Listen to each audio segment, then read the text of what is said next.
The 2019-2020 Judicial Hellholes report shines a light on the year's abuses in the civil justice system and the state legislative bodies. Joining me to discuss which states need the most judicial reform and what can be done to ratify change in the court system, Joyce, the president of the American Tort Reform Association. Hi, Tiger.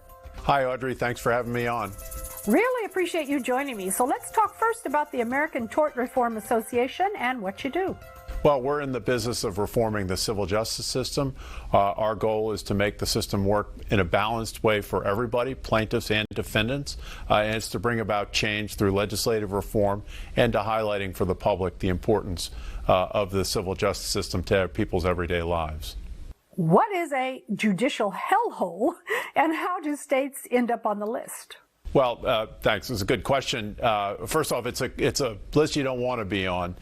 These are the jurisdictions where we believe, after looking extensively at lawsuits, at analysis, and consultation with contacts and colleagues around the country, where we believe simply that equal justice under law is not available to defendants in civil litigation. These are the places where the personal injury lawyers want to bring lawsuits. This is where they go.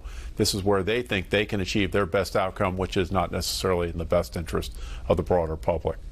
So what are some of the states that made the list? Well, we start out with the Court of Common Pleas in Philadelphia.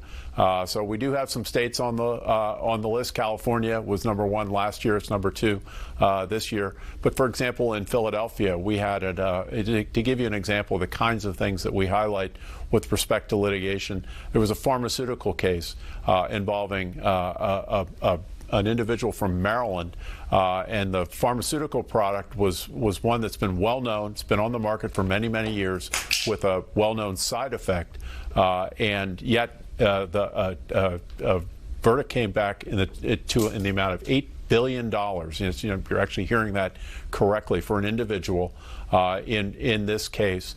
But in addition to just the outlandish size of that award, we had reports, at least we've been told, it's been reported, that the judge afterwards was high-fiving with the members of the jury and having his picture taken by the personal injury lawyer who brought the case. Now, ask yourself this question. If you're the next up in that courtroom as a defendant, how confident are you going to be that you're going to get a fair shake? Interesting.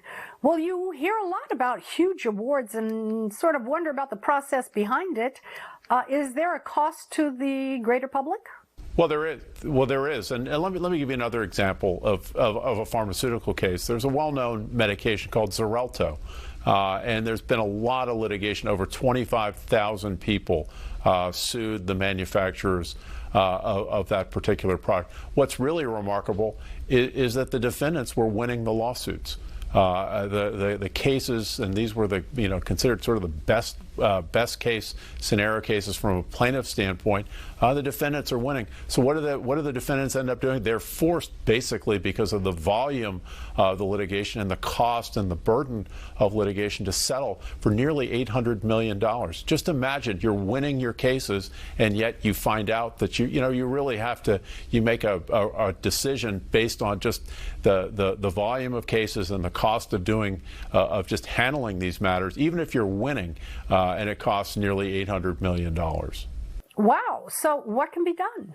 Well, I think first off, it's important to recognize that this isn't, I happen to be a lawyer, but this is not just a matter for lawyers and judges and people who bring lawsuits to deal with. This affects everybody.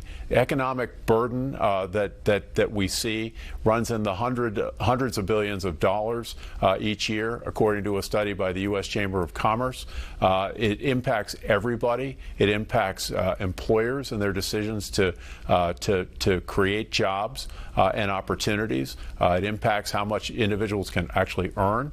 So recognize, number one, it's important. It's something that affects everybody. So that's the first thing. And then it's simply to demand accountability of the system. Go to your elected officials, your mayor, your governor. If your mayor is bringing, if a town is bringing a lawsuit over climate change, ask yourself this question: why are we spending our money on a local jurisdiction bringing a lawsuit on an international health and environmental problem. The litigation system exists to resolve disputes, and it should be used for that purpose.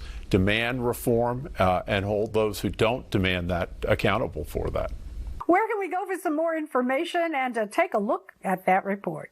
Well, look at the report on our website at judicialhellholes.org. You can see if your jurisdiction or where you live might be on our report and learn more about it, and learn more about civil justice reform at our website, American Tort Reform Association, www.atra.org. Tiger Joyce, president of the American Tort Reform Association, has been my guest. We've been talking about the Judicial Hellholes report. Check out that website and see if your state, your county is on that list. Pretty amazing information. Thanks so much for joining me, Tiger. Thanks so much, Audrey.